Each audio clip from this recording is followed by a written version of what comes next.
बच्चों, आज संस्कृत की कक्षा में सभी का स्वागत है और आज हम लोग पढ़ने जा रहे हैं चौथा चैप्टर सदैव पुरतो निधेहि चरणम। इसका हम लोगों ने पिछले वीडियो में कुछ भाग पढ़ लिया था और ये गीत जो है वो श्रीधर भास्कर वर्णेकर द्वारा लिखा हुआ है और इसमें ये कहा गया था कि पर्वत के शिखर पर अपना आवास है और वहाँ पर बिना किसी यान के, बिना किसी साधन के वहाँ पर पहुँचना है और अपना बल ही अपना साधन होता है। और इसके बाद हम लोगों ने पढ़ा था कि वहाँ नुकीले और विषम पत्थर हैं और वहाँ पे हिंसक जानवर हैं और ऐसे में जाना कठिन है, फिर भी हमें आगे बढ़ते रहना है। तो आज हम लोग इस पाठ का शेष भाग पढ़ेंगे और सभी बच्चे अपनी किताब निकाल लेंगे और उसमें निकालेंगे चौथा चैप्टर चतुर्थः पाठः सदैव पुरतो निधेहि चरणम। तो चलो शुरू करते हैं सदैव पुरतो निधेहि चरणम का शेष भाग। तो इसमें हम लोगों ने पढ़ा था यहाँ पर कि पथि पाषाणाः विष्माः प्रखरा हिंस्रा पश्वः परितो घोरा सुदुष्करम खलु यद्यपि गमनम सदैव पुरतो निधेहि चरणम। कि मार्ग में बहुत सारे असामान्य नुकीले उबड़ खाबड़ पत्थर हैं और हिंसक जानवर जो है वो भयानक जानवर चारों तरफ हैं और इसमें जाना कठिन है। सुदुष्करम यानी बहुत कठिन है, फिर भी यद्यपि जाना कठिन है फिर भी हमें आगे बढ़ते जाना है, आगे चलते जाना है। तो अब हम लोग इसका अंतिम गीत का भाग पढ़ेंगे। जही ही भीतिम भज भज शक्तिम विधेहि राष्ट्रे तथा अनुरक्तिम कुरु कुरु सततम ध्येय स्मरणम सदैव पुरतो निधेहि चरणम। तो यहाँ पे एक शब्द आया है जही ही। जही ही का अर्थ होता है छोड़ देना। हमें क्या चीज़ छोड़ देना चाहिए, यहाँ हम लोग इस पाठ इन पंक्तियों में देखेंगे। जही ही शब्द आया है, जही ही का अर्थ है छोड़ दो। तो यहाँ पे जही ही भीतिम, तो यहाँ पे इसका अर्थ है छोड़ देना चाहिए, यानी कि छोड़ दो। और भीतिम, भीतिम मतलब भय, डर को, भीतिम यानी डर को छोड़ देना चाहिए, डर या जो भय है। भज भज शक्तिम, यहाँ पे भज भज शक्तिम, भजना यानी कि भजन करना, भजो जपो, बार बार हमें जो है वो उसको स्मरण करना चाहिए और बोलना चाहिए। भीतिम मतलब यहाँ पे भीतिम यानी डर को, भय को छोड़ दो। और भज भज शक्तिम, शक्तिम मतलब अपनी शक्ति को याद करो, अपनी शक्ति को याद रखो और डर को अपने मन से निकाल फेंको। तो इस तरह से इन पंक्तियों में कहा गया है कि जही ही भीतिम भज भज शक्तिम, भय को छोड़कर, डर को निकालकर अपनी शक्ति को याद करो। विधेहि राष्ट्रे तथा अनुरक्तिम, विधेहि मतलब करो, विधेहि, विधेहि का अर्थ है करो, यानी कि राष्ट्रे, राष्ट्र मतलब देश से, अपने देश से, अपने राष्ट्र से, तथा अनुरक्तिम यानी कि अनुरक्ति कहते हैं प्रेम को, प्रेम को, स्नेह को, अपने देश से हमें प्रेम करना चाहिए और हमें मन से डर को निकालकर अपनी शक्ति को याद रखना चाहिए, उसी को भजना चाहिए। जपो यानी कि अपनी शक्ति को ही याद करो। और कुरु कुरु सततम ध्येय स्मरणम, कुरु का अर्थ है करो, कुरु का अर्थ है यहाँ पे करो, कुरु कुरु यानी करो करो। सततम मतलब निरंतर, यहाँ पे सततम शब्द आया है लगातार, निरंतर यानी लगातार। तो सततम का अर्थ है यहाँ पर लगातार जो है वो ध्येय स्मरणम।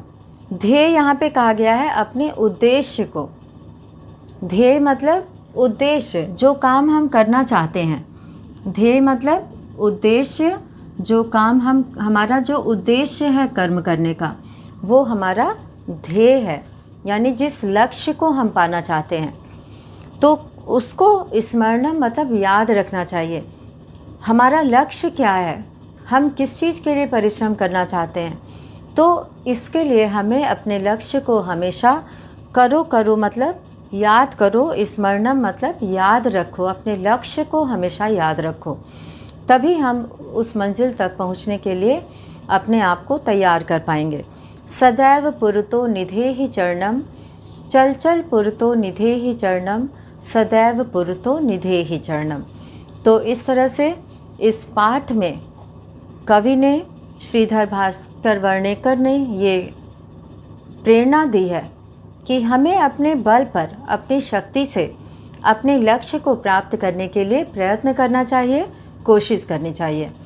तो ये पाठ हम लोगों ने आज पढ़ा और इसमें उन्होंने सबको जागृत किया है और कर्मठता का संदेश दिया है और परिश्रम करने का संदेश दिया है। तो इस तरह से इसके आगे शब्दार्थाह लिखा है, जो कि हम लोगों ने पढ़ते समय इन सभी शब्दों का अर्थ हम लोग समझे थे। तो अब हम लोग आगे बढ़ते हैं। यहाँ पर पाठे दत्तम गीतम सस्वरम गायत। पाठे, पाठे यानी पाठ में, दत्तम मतलब दिए गए, गीतम गीत को, सस्वरम गायत, सस्वर यानी स्वर के साथ ऊंचे सुर में, गायत मतलब गाओ। तो ये पाठ पढ़ाते समय सबसे पहले इसे पूरा इसका उच्चारण किया गया है, तो उसे सुनकर इसका अभ्यास करना है और इसे पढ़ना है। और अब हम लोग दूसरे प्रश्न की ओर चलेंगे और दूसरे प्रश्न में लिखा है कि अधोलिखिता नाम। अधोलिखिता नाम मतलब नीचे लिखे गए, निम्नलिखित। जैसे कि हिंदी में हम लोग प्रयोग करते हैं, कोई भी प्रश्न होता है तो निम्नलिखित प्रश्नों के उत्तर दीजिए। तो निम्नलिखित के लिए यहाँ पे अधोलिखिता नाम, नीचे लिखे गए प्रश्ना नाम, प्रश्नों का बहुवचन है इसीलिए प्रश्ना नाम यहाँ पे किया गया है। प्रश्नों का उत्तराणी, उत्तराणी मतलब उत्तर, एक पदेन लिखत, एक पद में यानी एक शब्द में इसका उत्तर, लिखत मतलब लिखो। तो यहाँ पे सबसे पहला प्रश्न दिया गया है, स्वकीयम साधनम किम भवति। स्वकीयम यानी अपना, साधनम मतलब साधन, सहारा, किम भवति क्या होता है। तो यहाँ पे इन पंक्तियों में आया है बलम स्वकीयम भवति साधनम। ये चौथी लाइन में लिखा हुआ है, पांचवी लाइन में लिखा है ऊपर से, बलम स्वकीयम भवति साधनम, हमारा बल ही हमारा साधन होता है। तो यहाँ पे पूछा है कि अपना साधन किम भवति क्या होता है, तो यहाँ पे अपना साधन बलम, बलम यानी बल होता है। तो अब हम लोग शुरू करते हैं इन प्रश्नों का उत्तर कि इसका उत्तर क्या हो सकता है। तो यहाँ सबसे पहले प्रश्न, दूसरे प्रश्न का क का उत्तर हम लोगों ने देखा, बलम स्वकीयम भवति साधनम। तो वहाँ पे बलम शब्द आया है और वही हमारा साधन है, अर्थात उस अपने बल के द्वारा ही, अपने बल के सहारे ही हम अपने लक्ष्य तक पहुँच सकते हैं। और इसीलिए यहाँ पे कहा गया है बलम स्वकीयम भवति साधनम। तो यहाँ उत्तर 2 हम लोग लिख रहे हैं, तो उत्तर 2 के क में उत्तर आ जाएगा बलम यानी कि बल, शक्ति। तो इस तरह से बल शब्द यहाँ पे उत्तर होगा बलम। और ख है पथि के विषमाह प्रखराः। पथि मतलब रास्ते में, मार्ग में, के मतलब कौन, विषमाह विषम है अर्थात एक बराबर नहीं है, और प्रखराः, प्रखराः मतलब नुकीले हैं, जो नुकीले हैं और एक बराबर नहीं है, ऊबड़ खाबड़ है, एक बराबर समतल नहीं है। तो क्या चीज़ है, तो इसके लिए हम लोग यहाँ पर देखेंगे पंक्ति कि पथि पाषाणाः विषमाः प्रखराः। पथि पाषाणाः, मार्ग में पत्थर, पाषाण मतलब पत्थर। तो यहाँ पे पूछा है कि कौन विषम और प्रखर हैं, तो इसका उत्तर हो जाएगा पाषाणाः अर्थात पत्थर। तो ख का हो जाएगा पाषाणाः, यहाँ बहुवचन है इसीलिए पाषाणाः लिखा जाएगा। तो ये एक पद में उत्तर हो गया दूसरे के ख का। और अब हम लोग आगे बढ़ेंगे दूसरे के ग की ओर। और ग में पूछा गया है कि सततम किम करणीयम। सततम मतलब लगातार, किम मतलब क्या, करणीयम मतलब करना चाहिए। लगातार क्या करना चाहिए।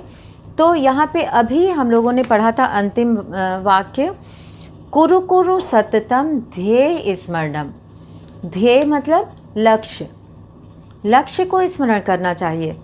तो यहाँ पे सततम किम करणीयम, तो ध्येय स्मरणम, लक्ष्य को याद करना चाहिए। तो इसका उत्तर हो जाएगा ग का ध्येय स्मरणम। ये ध्येय स्मरणम यानी कि इस अपने लक्ष्य को, अपने ध्येय को याद करना। तो इस तरह से ये एक पद में यहाँ का उत्तर हुआ ध्येय स्मरणम। और अब है घ, जिसमें कि पूछा गया है कि एतस्य गीतस्य रचयिता कः। एतस्य गीतस्य रचयिता कः, इस गीत के रचयिता अर्थात लिखने वाले, कः मतलब कौन है। तो ये सबसे पहले जो ऊपर कोष्ठक में एक अनुच्छेद लिखा हुआ है, इस कविता के बारे में लिखा है, कवि के बारे में लिखा है। तो वहाँ लिखा है श्रीधर भास्कर वर्णेकर। तो इसे हम लोग यहाँ पर नाम लिखेंगे क्योंकि कवि का नाम पूछा गया है, रचयिता का नाम पूछा गया है। तो श्रीधर, जिनका नाम है श्रीधर भास्कर वर्णेकरः, संस्कृत में हम लोग लिख रहे हैं तो वर्णेकरः हो जाएगा, श्रीधर भास्कर वर्णेकरः। यहाँ पे ये र की मात्रा है। तो अब हम लोग देखेंगे कि यहाँ पे गीत के रचयिता का नाम आ गया श्रीधर भास्कर वर्णेकरः। तो अब है अंग, सह कीदृशः कविः मन्यते। वह कीदृशः, कीदृशः मतलब कैसे कवि माने गए हैं, यानी कि वो किस तरह के कवि हैं। तो ये भी इनके बारे में यहाँ पे लिखा हुआ है कि इसके प्रणेता राष्ट्रवादी कवि हैं। तो ये कैसे कवि हैं, राष्ट्रवादी कवि हैं। तो यहाँ पे हम लोग लिख देंगे राष्ट्रवादी। तो यहाँ पे आ जाएगा राष्ट्रवादी, यानी कि ये राष्ट्रवादी कवि हैं। और अब हम लोग देखेंगे प्रश्न 3, जिसमें कि लिखा है मंजूषातः। मंजूषातः यानी मंजूषा से, जो यहाँ पे बॉक्स में लिखा हुआ है उसे मंजूषा कहते हैं। और मंजूषा से क्रियापदानि चित्वा, क्रियापदानि चित्वा यानी क्रिया के पद, चित्वा मतलब चुनकर, रिक्त स्थानानि पूरयत, खाली जगह भरो। तो यहाँ पे खाली जगह भरना है और इसमें शब्द दिया हुआ है। तो निधेहि का सबका अर्थ हम लोग पहले देख लेंगे और फिर यहाँ पे जो वाक्य दिया है उस वाक्य को समझते हुए उसमें सही शब्द भरा जाएगा। तो इसमें हम लोग देखेंगे सबसे पहले मंजूषातः, यानी कि मंजूषा में जो दिया है निधेहि, सबसे पहला शब्द दिया है निधेहि मतलब रखो, और विधेहि, विधेहि मतलब करो, जही ही छोड़ दो, और देहि मतलब दो, और भज मतलब भजो जपो, और चल मतलब चलो, और कुरु मतलब करो। तो ये सारे शब्द हैं और इसमें से हम लोग देखेंगे यथा। यथा मतलब जैसे, उदाहरण देकर इसे समझाया गया है कि इस प्रश्न को हमें किस तरह से करना है। तो इसके लिए हम लोग सबसे पहले करेंगे तीसरे प्रश्न में त्वम यथा वाला पहले हम लोग देखेंगे कि यत्वम पुरतः चरणम। त्वम मतलब तुम, पुरतः मतलब सामने, चरणम मतलब पैरों को, निधेहि मतलब रखो। तो सबसे पहले अपने चरणों को सामने रखो। तो यहाँ पे इसीलिए चरणों को रखने के लिए निधेहि शब्द का प्रयोग किया गया है। तो निधेहि शब्द यहाँ पे प्रयोग है। अब हम लोग क वाला वाक्य देखेंगे और क वाले वाक्य में सबसे पहले लिखा है त्वम विद्यालयम। त्वम मतलब तुम, विद्यालयम मतलब विद्यालय। तो यहाँ पे तुम विद्यालय चल शब्द आएगा। चल शब्द उचित है क्योंकि इसका अर्थ है चलो, तुम विद्यालय चलो। तो सबसे पहले हम लोग यहाँ पे तीसरे के क में भरेंगे। ये सबने नोट कर लिया होगा, ये एक शब्द में उत्तर है और पाठ से भी खोज के लिखा जा सकता है। तो अब हम लोग तीसरे प्रश्न का करेंगे और तीसरे प्रश्न में यहाँ पे लिखा हुआ है कि त्वम विद्यालयम चल। तो त्वम विद्यालयम ये तो प्रश्न में लिखा ही हुआ है, तो खाली जगह में जो भरना है वो हम लोग भरेंगे। तो ये तीसरा प्रश्न है उत्तर 3 का। उत्तर 3 का है क। तो उत्तर 3 के क में हम लोग लिखेंगे त्वम विद्यालयम चल, और यहाँ पे हम लोग खाली जगह का शब्द लिख रहे हैं चल। तो ये खाली जगह में भरा जाएगा और बाकी वाक्य प्रश्न से देखकर लिखना है। अब इसके बाद है ख है राष्ट्रीय। राष्ट्रीय मतलब देश पर, हमें अपने देश पर अनुरक्तिम यानी स्नेह प्रेम, विधेहि अभी यहाँ पर भी आया है इसमें लास्ट वाला, विधेहि राष्ट्रीय तथा अनुरक्तिम। तो विधेहि मतलब रखना चाहिए, तो यहाँ पर विधेहि शब्द का प्रयोग होगा खाली जगह में। तो ये खाली जगह में इसका प्रयोग होगा और ये भी खाली जगह में प्रयोग होगा। और अब हम लोग देखेंगे ग, और ग में वाक्य दिया हुआ है मह्यम जलम। मह्यम मतलब मुझे, जलम मतलब पानी। अब मुझे पानी दो, यहाँ पे देने के लिए दे ही शब्द का प्रयोग हुआ है। तो यहाँ पे हम लोग मह्यम जलम के साथ हम लोग प्रयोग करेंगे देही। देही शब्द का प्रयोग करेंगे क्योंकि मह्यम जलम देही, मुझे जल दो। अब है घ मूढ़। मूढ़ यानी मूर्ख। हे मूर्ख। अब आगे जो शब्द दिया है उसे समझना होगा। धनागम तृष्णाम। धनागम तृष्णाम, धनागम का मतलब है धन के, और तृष्णाम मतलब है लालच। तृष्णा धन की भूख जिसको कहते हैं, धन की प्यास।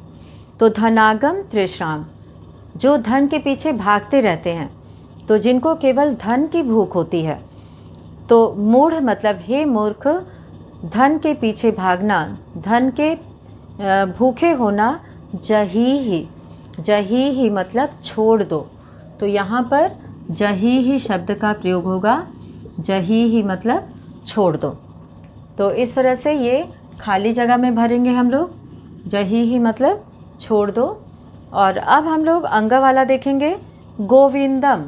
गोविंदम मतलब गोविंद यानी कृष्ण जी को बोला जाता है और उनका भजन किया जाता है, इसीलिए हम लोग यहाँ पर भज शब्द का प्रयोग करेंगे, भज गोविंदम। तो अंग में आ जाएगा भज शब्द आएगा, भज गोविंदम। और अब है इसमें अंतिम जिसमें लिखा है सततम। अभी इसका अर्थ बताया गया था। सततम मतलब लगातार, निरंतर, लगातार। ध्येय स्मरणम, अपने लक्ष्य को स्मरण रखना, याद रखना कि हमें क्या करना है, हमें क्या पाना है। तो अपने लक्ष्य को हमेशा, ध्येय स्मरणम लक्ष्य का स्मरण, कुरु मतलब करो। तो यहाँ पे च में कुरु शब्द आ जाएगा, अपने ध्येय का स्मरण करो। कुरु कुरु सततम ध्येय स्मरणम, ये पंक्ति आई है इस गीत में। तो इस तरह से हम लोगों ने इस पाठ के आधार पर इन शब्दों को चुना और यहाँ पर लिखा है। तो सभी ये शब्द सही उचित शब्द उचित जगह पे भरेंगे और वाक्य पूरा लिखेंगे। जैसे इसमें शुरू में लिखा है त्वम विद्यालयम, तो पहले लिखना है त्वम विद्यालयम, फिर लिखना है चल, और फिर यहाँ पे पूर्ण विराम लगाना है यहाँ पे ताकि वाक्य पूरा हो जाए। और अब हम लोग शुरू करते हैं चौथा प्रश्न। और चौथे प्रश्न का अ और आ, इसमें 2 प्रश्न पूछा गया है। और अ में हम लोग देखेंगे कि क्या पूछा जाता है। तो अ में लिखा हुआ है कि उचित कथनानाम समक्षम आम और अनुचित कथनानाम समक्षम न इति लिखत। तो यहाँ पर उचित कथन का मतलब है सही वाक्य, जो सही कहा गया है, जैसा कि पाठ में उचित कहा गया है, सही कहा गया है। और उसके समक्षम मतलब सामने आम लिखना है, और अनुचित कथनानाम समक्षम न इति लिखत, और अनुचित कथन के समक्ष न ऐसा लिखना है। तो अब यहाँ पर हम लोग शुरू करेंगे चौथे प्रश्न का अ। तो यहाँ पर सबसे पहले उदाहरण देकर समझाया गया है कि पुरतः यथा शब्द लिखा है, यथा का अर्थ होता है जैसे। तो यहाँ पे पुरतः मतलब सामने, चरणम निधेहि चरणों को रखो, कदमों को रखो। तो यहाँ पे ये सही कहा गया है, पाठ में भी कहा गया है, तो इसका उत्तर यहाँ पर आम लिखा हुआ है। आम मतलब हाँ, और न मतलब नहीं। और अब हम लोग इस प्रश्न का पहला देखेंगे, चौथे का क। तो चौथे के क में यहाँ पे प्रश्न 4 हम लोग कर रहे हैं, और प्रश्न 4 में अ और आ 2 हैं, तो हम लोग इसका उत्तर 4 का अ पहले करेंगे, और अब इसका हम लोग करेंगे क। तो इसके क में अब हम लोग देखते हैं कि क्या वाक्य लिखा है और वो उचित है या अनुचित है, सही है या गलत है। तो सबसे पहले हम लोग पहला वाक्य देखेंगे, निज निकेतनम गिरि शिखरे अस्ति, यानी कि अपना निकेतन आवास पर्वत के शिखर पर है। तो ये सही कहा गया है, तो इसके लिए यहाँ पर हम लोग लिखेंगे आम। आम लिखते समय यहाँ ध्यान देना है कि नीचे हल लगाना है म में, नहीं तो इसका अर्थ गलत हो जाएगा। अब हम लोग ख देखेंगे, स्वकीयम बलम बाधकम भवति। इसमें कहा गया है कि अपना बल बाधक होता है, जबकि पाठ में लिखा है कि वो साधक होता है, यानी कि हमारा साधन है वो। तो ये गलत है यहाँ पे, तो गलत के लिए हम लोग न शब्द का प्रयोग करेंगे। न मतलब नहीं, अर्थात उचित नहीं है। और ग है, ग में वाक्य यहाँ पर लिखा है कि पथि हिंस्राह पशवः न सन्ति। पथि मतलब रास्ते में, हिंस्राह यानी हिंसक, पशवः न सन्ति नहीं है। तो ये गलत यहाँ पे लिखा हुआ है। रास्ते में भयानक और हिंसक जानवर परितो घोरा, यानी कि चारों ओर हैं, तो यहाँ पे हम लोग न लिखेंगे। तो ये गलत वाक्य होने से, अनुचित कथन होने से यहाँ पे न का प्रयोग किया जाएगा। अब घ है, गमनम सुकरम अस्ति, जाना आसान है। तो ये सही नहीं है, क्योंकि वहाँ पर लिखा हुआ है सुदुष्करम खलु यद्यपि गमनम, यानी कि जाना वहाँ पे यद्यपि कठिन है, तो इसलिए यहाँ पर न का प्रयोग किया जाएगा। और अब है यहाँ पे अंगा वाला पांचवा वाक्य, जिसमें लिखा है सदैव अग्रे एव चलनीयम, हमेशा आगे ही चलना चाहिए, आगे ही बढ़ना चाहिए। तो ये बिल्कुल सही है, तो यहाँ पर हम लोग लिखेंगे आम। आम मतलब हाँ। तो बहुत बच्चे आम लिखते समय केवल इस तरह से लिख देते हैं, तो ये गलत होता है, इसमें हल लगाना ज़रूरी होता है। तो आम अर्थात हाँ। और अब हम लोग चौथे का आ देखेंगे, तो इसमें लिखा है कि वाक्य रचनया, वाक्य रचना के द्वारा अर्थ भेदम, अर्थ का अंतर स्पष्टीकुरुत, स्पष्ट करना है। तो इसको स्पष्ट करने के लिए, अर्थ जानने के लिए वाक्य बनाकर इन सभी शब्दों से वाक्य बनाना होगा। और ये सभी शब्द यहाँ पर प्रयोग हुए हैं। तो यहाँ पे सबसे पहला शब्द हम लोग देखेंगे परितः, और ये बच्चे छोटा छोटा वाक्य बना सकते हैं अपने से, तो ये वो खुद से करेंगे। यहाँ पर शब्दों का अर्थ समझा दिया जा रहा है। तो परितः का अर्थ होता है चारों ओर। परितः मतलब चारों ओर, जैसे ग्रामम परितः वृक्षाः सन्ति, गांव के चारों ओर पेड़ हैं। और पुरतः, पुरतः का अर्थ होता है सामने। तो सामने यानी कि यहाँ पे पुरतः का प्रयोग किया गया है कि सीतायाः पुरतः रामः चलति, सीता के सामने राम चल रहे हैं। नगः, नगः मतलब पर्वत, ये शब्द प्रयोग हुआ है यहाँ पे और ये शब्द आया भी है, तो इससे वाक्य सभी बच्चे अपने से बना सकते हैं कि हिमालयः प्रसिद्धः नगः अस्ति। हिमालय एक प्रसिद्ध पर्वत है। और नागः मतलब नाग। तो यहाँ पे नाग, यहाँ पे सर्प से मतलब है, नाग देवता से मतलब है। तो शेष नागः सर्वोच्चः भवन्ति। और आरोहणम मतलब होता है चढ़ना, और अवरोहणम मतलब होता है उतरना। तो चढ़ना और उतरना। तो पर्वतस्य आरोहणम सुखदम भवति, पर्वतस्य अवरोहणम सुखदम भवति, रोमांचकम भवति। ये शब्द बनाया जा सकता है। तो आरोहण मतलब चढ़ना और अवरोहण मतलब उतरना। विषमाः, यहाँ पे पाषाणाः विषमाः सन्ति, यानी कि जितने पत्थर हैं वो विषम है। और समाह, विषम मतलब जो एक बराबर नहीं है, और समाह का अर्थ होता है जो एक बराबर हैं। तो यहाँ पे समाह यानी कि इसमें जो है वो वाक्य इसमें बन सकता है कि किस तरह से यहाँ पे राजपुत्राः नृपेण समाः सन्ति, राजपुत्र राजा के समान होते हैं। तो इस तरह से यहाँ पे समाह मतलब समान। और अब ये वाक्य रचना बच्चे खुद से करेंगे, कोशिश करेंगे उसको छोटा छोटा वाक्य बनाने की। और यहाँ उदाहरण के लिए हमने बता भी दिया है, तो उसे भी सुन के आप लोग पूरा कर सकते हैं। और अब हम लोग बढ़ेंगे आगे 5वें प्रश्न की ओर। मंजूषातः अव्यय पदानि चित्वा रिक्त स्थानानि पूरयत, यानी कि मंजूषा से अव्यय पद चुनकर खाली जगह भरना है। जैसे यहाँ पे दिया है एव, ही, खलु, तथा, परितः, पुरतः, सदा और विना। तो यहाँ पे विद्यालयस्य। तो 5वां प्रश्न अब हम लोग करेंगे। और 5वें प्रश्न के लिए हम लोग यहाँ पर देखेंगे कि किस तरह से शब्दों को चुनकर अव्यय शब्द हैं उनको पूरा करना है। तो 5वें के क में, 5वें के यहाँ पे क में हम लोग करेंगे कि विद्यालयस्य एकम उद्यानम अस्ति।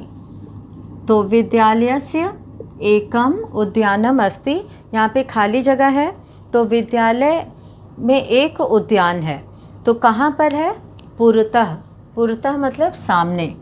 तो यहाँ पे पुरतः शब्द आ जाएगा।